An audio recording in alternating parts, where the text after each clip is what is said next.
L'organisation du module par l'éditeur ne nous permet pas d'avoir des remontées de manière précise sur les exercices qui ont été réalisés par le stagiaire, là où il a réussi, là où il a échoué.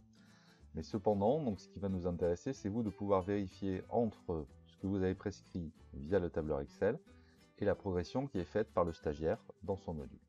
Donc pour cela, il faudra cliquer sur ici cette roue dentée en haut de l'écran. Une fenêtre s'ouvre et vous allez aller chercher le menu achèvement d'activité ici. Vous cliquez, vous voyez qu'on retrouve la liste de tous les modules. Vous avez ici un stagiaire, donc j'avais un stagiaire test, j'en teste. Si votre stagiaire, vous lui avez passé X modules, donc ici vous voyez sont cochés en vert les modules pour lesquels toutes les pages ont été lues, ou ouvertes en tout cas, écoutées, et tous les exercices proposés réalisés. C'est-à-dire que le stagiaire a déroulé le module du début jusqu'à la fin. Tant qu'il n'a pas ouvert toutes les pages, répondu, même faux, à tous les exercices, le module n'est pas considéré comme achevé et donc il n'est pas coché dans cette liste. Donc ça vous donne un témoin quand même de la réalisation ou du suivi de la prescription que vous avez proposé. Il existe un autre élément indicatif qui n'a de valeur que celle qu'on veut bien lui attribuer, qui vous permet d'avoir une estimation en pourcentage du taux de réussite aux exercices qui sont proposés dans chaque module.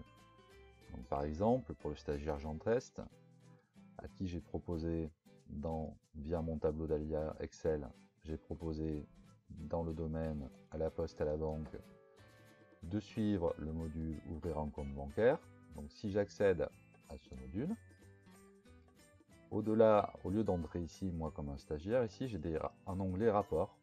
Donc en fait dans cet onglet rapport, je vois tous les participants qui ont suivi ce module et je vois pour Jean Test, qui est le seul qui l'a finalisé ici, vous voyez, je retrouve, voyez ici, une évaluation en pourcentage de son taux de réussite. Donc ici 58,88%. C'est-à-dire que sur, alors c'est pas très précis parce que j'ai pas en tête, mais par exemple sur ce module, il devait y avoir 5 ou 6 exercices. Le taux de réussite aux exercices était de environ 60%.